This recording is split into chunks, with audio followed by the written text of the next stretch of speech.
Hey, welcome to our podcast today. Champions are built. This is Coach EJ, the brand. And this is Coach Aaron, the source. EJ, what's our topic for today? I know we've talked about a couple of things and we've picked one out, so let the listeners and viewers know.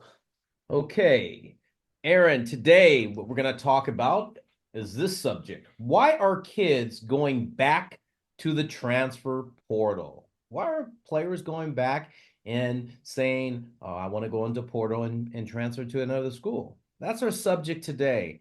And it's something that is pretty, relevant today. We see a lot of collegiate athletes change schools after a year or two. I mean, I'm seeing after a year a lot, Aaron, and that's affecting another subject we can talk about later. It's college recruiting. But our subject today, why are players really going back into the transfer portal? No, it's a good subject. Nowadays, athletes are definitely a lot more transient. They're mobile, they're moving around school to school. And like you said, we're gonna have a companion podcast to this basically called the new collegiate free agency that will also address that. So guys, look for that podcast coming up as well. But let's just kind of talk about maybe some of those internal or personal reasons why athletes are kind of find themselves moving from school to school. And obviously, probably the first one is playing time. Right. There's a lot of kids who um, I don't think quite understand the collegiate process and what it takes to be a collegiate athlete. And so they have the impression or the assumptions that because a school is offering them a scholarship, that they're kind of, maybe guaranteed playing time. And Right. I always like to remind these athletes that a scholarship is an opportunity to compete for playing time, Mm. not a guarantee for playing time. So you still have to earn that playing time once you get on campus. Well said right there. It's funny because we just had back on November 12th, Aaron, National Letter of Intent signings, right? And Hmm. everybody's excited, pumped up. Oh man, and they're taking their pictures with the 7 to 10 guys who are coming in the recruiting class. Hmm. They're on campus, get their picture, it's on Instagram, Twitter, all the Yeah. social media outlets, and that's great, but it sure is a different reality when it's all smiles during these days. But the dog days of getting up at 5 o'clock in the morning to go do weights, eating breakfast, studying, going to practice, post game workouts after practice, that's the real reality. And I think a lot of athletes go into the transfer portal because they don't understand that. And when they get on campus, they see that and say, this is not what I thought it was going to be. So let me transfer somewhere else where it's more to my liking, Yeah. or maybe it's the grass is greener over Yeah. here, Yeah. theory to that.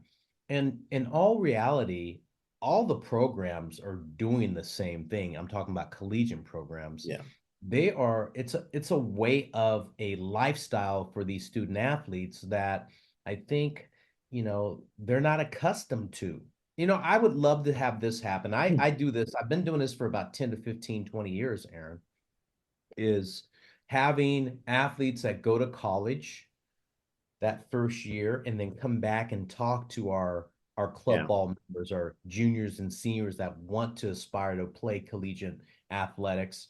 And I feel when they hear it from them, maybe it's different from the coaches or the staff that we Yeah. have, and that this is reality. Or I love it when they just come out there and work out with us, Aaron. These Yeah. collegiate guys come back a year out and they just go, dude, that's not gonna play at that next level. You can't do that. The coach is not gonna let you do that. So I don't know why you're doing it now. You might as well get used to doing it this way or acting this way or Right. understanding culture. And so I think that's why kids, one of the reasons why kids go back into the transfer portal. That's one reason. I think the other reason is money. Mhm. And that's the free agency that is another subject. But I think, players, you know, like compete 3 or 4 years and they have really good seasons and they go, maybe I can ante up into the big Power Four Right. conference. They go do that and they get some money and God, I got $180,000 in NIL money. Mhm. And we see that happening quite often now, and especially with the older guys who've been to places for 3 years, and all of a sudden now, that coach from that prospective school sees him out in the summer ball, playing summer ball, and goes, "Hey, you look pretty good out there." And then the player goes, "Hey, you got a spot?" And next thing you know, that player's transferring. Right. It's crazy. And I think that's another reason why we see that. I think it's a very interesting time for these athletes.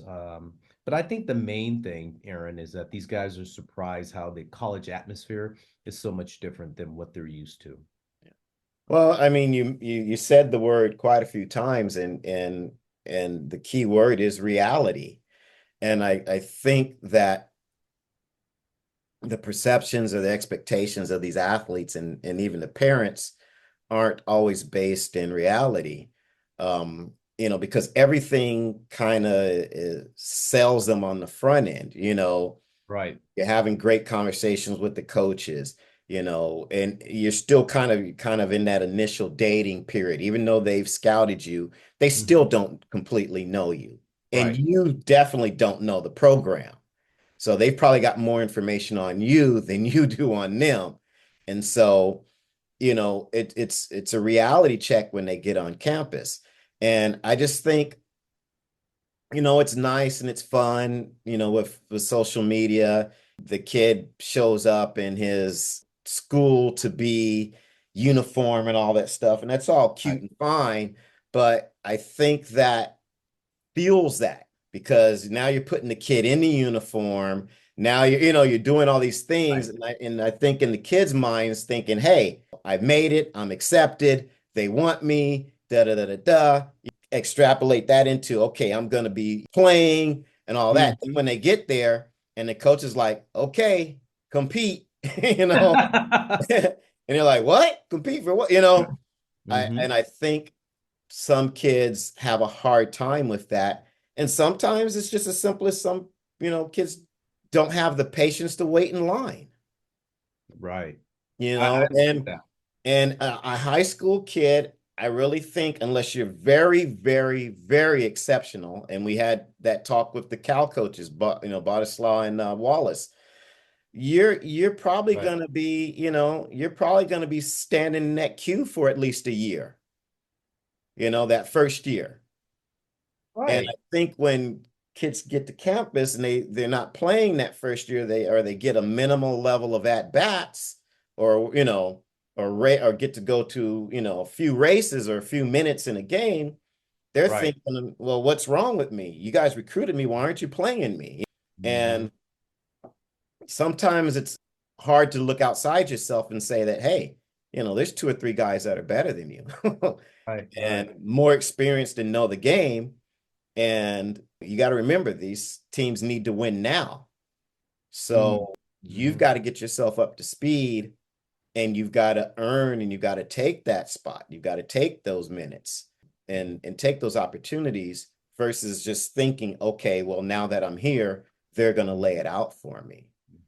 Where what where do you think the fault lies? Is that something with in recruiting? And this could be off subject. I don't know, Aaron, but No, I don't really think there's any fault. I do think there's an environment that's fostered, that's set up to get the kids really, rah rah about the school. Like I said, putting a uniform on them and saying, "Hey, I've signed," and right, other sorts of announcement sorts of things that I think feed into the ego and feed into the dream hmm, of hey, now I'm a collegiate athlete. I'm going to play at the next level when that's not quite the reality. So I don't know if it's a fault thing, But I Hmm. think some of those sorts of mechanics don't Right. help the situation. Hmm. And I don't, know if how it can be done, but I think kids need to maybe, and again, I don't know if this can be done, but kids need to maybe go spend some time with that team somehow, or watch their practices and Hmm. kind of get a better feel for the inner workings of what they're going to have to do. Maybe maybe again, I don't know if colleges can do this or not, but maybe they can have, the day in the life of a USC athlete, and they get all their potential recruits to come in and they take them through a day, so Hmm. that they understand what that might give them a little bit of a glimpse of what it might look like and what's Right. expected of them and what they're going to be facing. I don't know, but Well, yeah, that curtain needs to be pulled back right, so right, that these athletes can prepare themselves better to make that transition, because it only gets harder for a high school athlete now. I mean, it's very hard for a high school athlete. yeah, And so you've got to have, determination, perseverance. You've also got to, be able to read the room and know where your seat is in that room, uh, right, to navigate it. Most people say, hey, you know what? Oh, I don't have a chair. I'm leaving. And right, they don't stick it out. And right. everything, sports is ups and downs. There's lows and there's highs. Hmm. And if you bail every time there's a low, well, Yeah, man, you made some great points. When I'm in my recruiting class and working with athletes and EJ Sports, and I think about what do I tell them? And man, you hit every point that I talk to them on the with the hammer right on top of that nail. And I think there's an education factor here. People out there that you need to understand if you have athletes that are trying to aspire to be a collegiate athlete is that do your homework like Aaron says. Do your homework the day of a life of an athlete. I mean, if you go and visit a campus, man, wow, what a good way to understand what really goes on if you can do that. There's a lot of rules now that allow certain things and don't allow certain things, yeah, Aaron. So, it just depends. But I would do my homework, like you said, and that would alleviate why guys transfer so much and why mm, guys are in the portal if you do your homework. And I think one of the reasons is the glorification of signing day. It's been mhm, so crazy that everybody thinks it's, man, great time. It's going to be like this all the time. And it's not. I said this earlier and you mentioned it, reality, it's so unrealistic that that's how it is every day.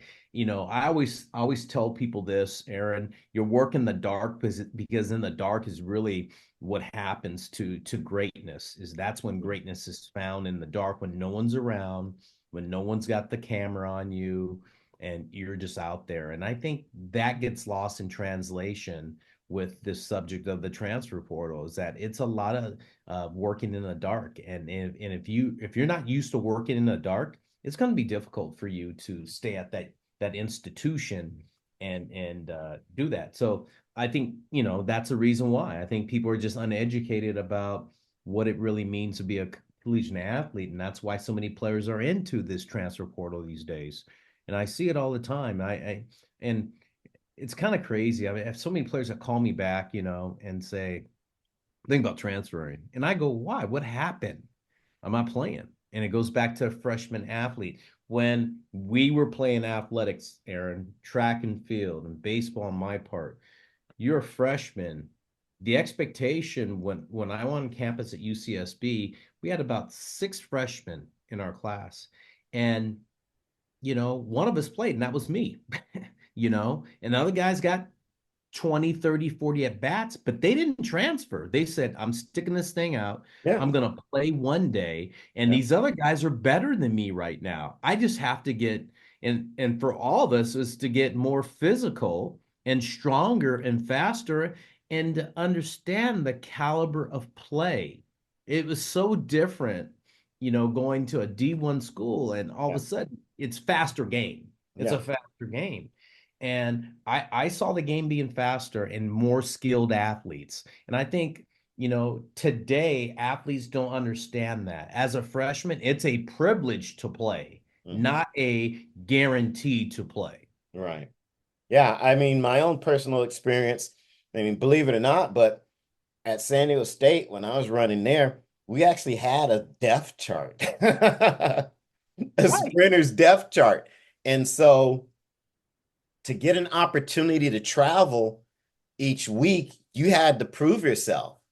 And the only way you can do that is through performance. Each week, if you didn't, perform, you may not be on that travel squad the next week. And so Right. you had your home meets, which, we were able to compete in, but not everyone traveled. And Hmm. so that was something that you had to earn week to week, especially if you're number 4 or number 5 on that depth chart and you've got, 8 sprinters. They're not going to take 8 sprinters across the country. So for me, just from day one, that's what I faced and that's what I had to do. And I don't know if athletes are kind of used to that, where you gotta kind of work your way through. You gotta beat some people out and you gotta do it week in and week out. And it's Right. by your performance. It's not just because, you signed a piece of paper with them. Right. I have a question. Do you think, because of the era that we're in right now, that we can jump from team to team or jump from this club to that club, that plays into athletes Oh using yeah. the transfer portal Yeah. today? Is that because Everyone's yeah, everybody wants to just leave their travel well, team or leave whatever and go to the next one, and there's no ramification behind it. right. It's like, oh yeah, you go do it, no problem. Yeah, sports are so transient now. I mean, from an early age, kids are used to, oh, you know what? I don't like this coach, or I don't like their schedule, or I don't like, these Right, teammates, or whatever the I don't like is, everyone's everyone's able to pick up their bag and leave, from kids who are playing at clubs to high schools. People right, transfer high school. When I was in high school, what are you talking about? You didn't transfer high schools unless you moved, you know? right, Um, so it's, from the onset now, athletes can have one foot out the door all the time. And when you've got one foot out the door, you're never really settled in the spot that you're in to dig in and commit to where you need to, where you're at and work through that environment. right, Because you've got one hand on the ripcord all the time. And these kids go through life, their sports life like that, feeling like, okay, well, this isn't going to work, pull the ripcord. Oh, this club isn't going to work, pull the ripcord. Oh, this school isn't going to work, pull the ripcord. right, So I think that's a mentality versus, and the parents have that mentality. Oh, my kid's not happy or it's too tough. We're just going to find another school. It's like, well, right, what in my day, my father would say, no, you're gonna stick, you're gonna stay there and you're gonna figure it out and you're gonna right, work through it. And when you have no other choice but to work through it, you figure it out. So yeah, I think it's a mindset that has been fostered early on now. right, And so, yeah, you get into college, I only got 32 at bats. I'm out of here. It's like, right. well, what were your 32 at bats? What did they look like? Well, they may be justified in only giving you 32 at bats. You Or know, you're only traveling to 2, right, track meets. right, right, But people don't see that. And to me, I've always felt that you create opportunity. You right, create opportunity. And luck is taking advantage of that opportunity when it arrives, being ready to do that. But right. other people think, hey, opportunity is just your name on a roster and you're going to get X amount at bats without having really proved yourself. Right. Yeah, it's So so true. I mean, man, it's just, man, it hit home when you said that. I was like going, you know, people talk about the game at bats, but they don't talk about practices and how you yeah, show up work out, how hard you work. You know, those opportunities create, like you said, playing time or the ability to run at the next meet or what the opportunities.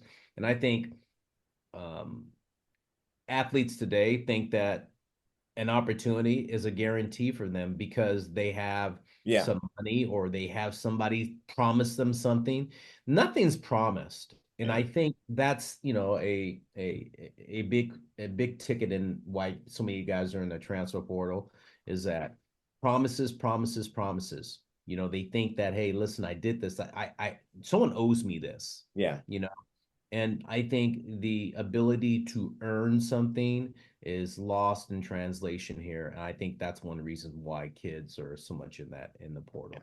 So, Yeah, when you sign that scholarship or whatever that is, that contract is, you should be thinking, this is a contract for me to have the opportunity to compete for a spot on this team that right, has to be earned. This is not a contract that says you have a spot on this team. If you think in those terms, I think you're gonna put yourself in good stead, whatever program you go to. right. I mean, every program wants to win. And if you're showing yourself as an asset and a value, you're gonna find your way. Even if the coach doesn't like you, even if all these other things that people Right. come up with. It collegiate sports, it comes down to winning. They want to win. And if you can hit 400, even if the coach doesn't like you, you're still gonna be in that lineup. No point. Coach got to win. If you Exactly. can run, 10 1 seconds and not be too disruptive to the team, and you can score those points in them stool meets, guess who's getting on the bus? Got your ticket. Yep. Well, So anyway, hey, that's about all I have to say on it. I know we kind right, of went a little left a little bit on it, but I would sum it up in one word, like you said, reality. You yeah, got to live in reality, guys. And I think that's one reason why, you know, people do leave transfer. They get in the right. portal so much. And it's easy for them now. Easy out. So, take your hand off the ripcord and plant your feet firmly and do the work. Yes. Well said, Aaron. And that concludes our podcast today. Champions are built. This is Coach EJ, the brand. It's Coach Aaron the Source. We'll see you.